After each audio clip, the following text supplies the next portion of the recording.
Well, one of the options that the sniper, who's been leaving notes in the woods at some of these shootings, has been talking about has been exactly how he might get $10 million. Fox News has throughout the day been reporting that the sniper in his note requested that money be transferred to a specific credit card account. The credit card number was provided by the sniper, as was the PIN number. Fox News has independently been able to learn that that credit card number was stolen about a month ago. We believe it was stolen from a liquor store robbery in Montgomery, Alabama on September 21st of this year. In that robbery, two people walk in and try to rob the liquor store, and in the process end up killing the 52-year-old woman who worked there and severely injuring a 24-year-old clerk. That case continues to be under investigation. Apparently the credit card that police are interested in, the credit card that the sniper said he wanted the money transferred to, one in the same. That is the best indication we have at this hour, and this credit card increasingly becoming a very important part of the story as police try to solve the serial sniper. We also had other developments today. We know that the serial sniper shooting that took place in Aspen Hill, Maryland yesterday was indeed connected. The ballistics all match up to all the other shootings. So the death toll now stands at 14 attacks, 13 victims, 10 of them have died. Now back to you, Donna. Brian Wilson in Rockville, Maryland. Thank you. I want to bring in Bernie Grimm and Howard Miller, who have been with us all night. They rejoin us from our Washington, D.C. studios. Howard, you're a former D.C. detective. The tarot card hasn't been talked about at all. What's with that at this point? Well, I think that at first the tarot cards were only located at sites where there was a shooting from a grassy area or wooded area. There is some folklore from the Vietnam era where people used to leave cards or trademarks. So I think this is some kind of ritual that was picked up from being exposed to people who've had that kind of experience in military type of activity. All right, Bernie Grimm, with Brian Wilson just reporting that connection with a credit card, now why would criminals open the door for this easy a connection? To me, that seemed almost pedestrian, that you wanted to extort $10 million and then process it through a credit card that was stolen. You're essentially asking almost to be caught, unless, I don't know, you're just playing further games with Chief Moose.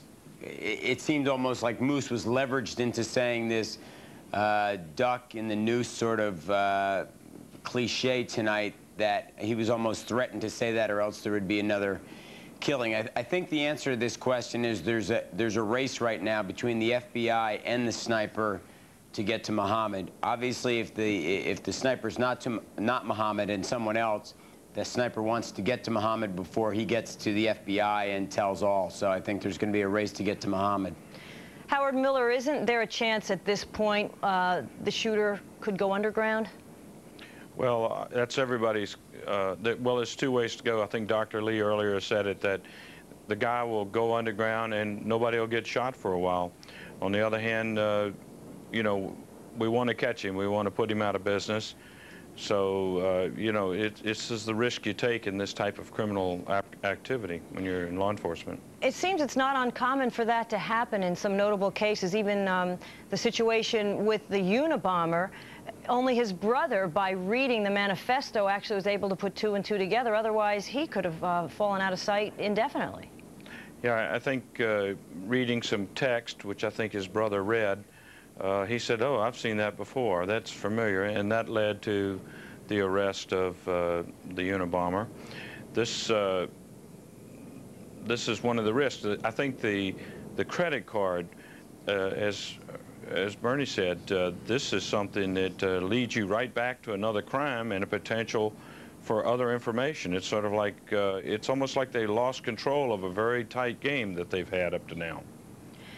Bernie, as a criminal defense attorney, how do you handle a case in this situation now?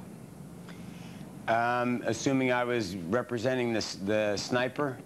Well, no, let's talk about the case of John Allen Muhammad. Perhaps he contacts you. How do you handle it now? How does he come in to authorities? Yeah, I mean, Mohammed would contact the authorities. I'd contact the FBI field office, which is across the street from my office. They'd immediately surround my building with 1,000 agents, and then we'd probably sit down and have a powwow and work out a deal. Essentially, they would tell him, tell us where the sniper is, tell us what he did. Did you do any deals with, did you do any events with him? Were you the wheelman? Did you have the gun? Where's the ammunition? If he's able to give them information, then he could probably work out a deal to save his life. If not, they'd probably drop the hammer on him pretty hard. Similar to the sniper, if indeed he is not the sniper that right Correct. now, Chief Moose says, no, we're not to assume that he is the sniper. They just want, he is a person of interest, him, as well as a 17-year-old John Lee Malvo, who is reportedly Mr. Williams or Mr. Muhammad's stepson. All right, Howard Miller, former D.C. detective in our D.C. Bureau, and Bernie Grimm, D.C. criminal defense attorney. You guys have been here all night. We were going to let you go home, get some shut-eye, and we thank you for your expertise this evening as well. If we want to, for argument purposes right now, assume that he may be the sniper, I think Dr. Butterworth raised a very important point that I was myself considering a little bit ago. This individual could in fact be a supporter of the Islamic religion, or feel that he is, and in some ways could be a wannabe, a freelancer, and in his own warped mind that is driving him to do these things, he feels that he is doing his part. That's perhaps a bit of a stretch, but there is some reason that he has changed his name, and it's obvious that he has some affiliation with, or sympathy for, or leanings towards the Islamic beliefs. And I don't think we can really downplay that. Again, I really qualify those statements that I don't think he's connected in any way with any international terrorism, but I don't think we can overlook the fact that he might be a wannabe or a freelancer. This situation. I don't believe that any of what's happening is the sniper positioning himself or herself for any type of surrender or apprehension. I agree with the psychologist from Minneapolis earlier that this thing has got a ways to go yet, and it's not going to end in any kind of a surrender or what have you. So you don't think we're close to a capture here at this point? Well, I'm not saying that. I'm not saying that at all. I would certainly hope that the authorities are close to a capture. I am somewhat concerned about the problems that have obviously become public now in the communication, especially the news that I heard earlier tonight. If it is correct that the sniper claims to have called in at least 4 or 5 times to the hotline, and at one time talked for, what, 3, 4, 5 minutes with someone there, and for whatever reason, and I can't imagine what the reason would be, if the information is correct, that his call was disregarded and apparently no action was taken. And as a result of that, there was further communication, as we understand from media reports, that the sniper threatened to, as a result of as he called, I believe, dumb FBI agents or dumb people on the hotline, and I'm again saying this is, I'm paraphrasing what is believed to have been the communication, that as a result of that, that there would be more victims. I believe he said 5 more people must die in that communication. So what does that say to you? Well, that's a very prophetic statement, and I certainly hope that that doesn't happen. That statement also may have been intended really to get the attention of the authorities and get the lines of communication opened up again. I would like to think that's what it is, because I really think the communication is going to continue.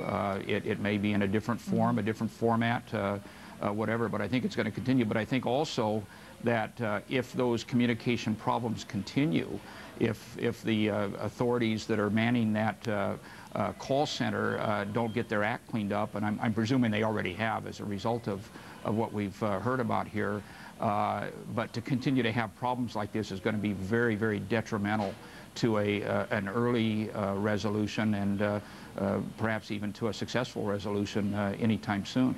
Absolutely.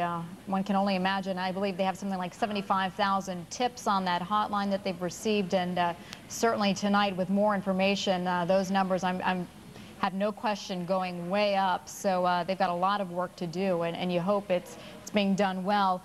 What do you think was the key, Tom, that triggered them? Obviously, this is hypothetical on your part, but that triggered the investigation to move from east to west, specifically to Tacoma, Washington. What do you think they had to bring the investigation over to Tacoma? Well, obviously something has happened in the last day or so that brought the attention of the authorities to these two individuals. We don't know what that is. We may not know what that is until quite some time later.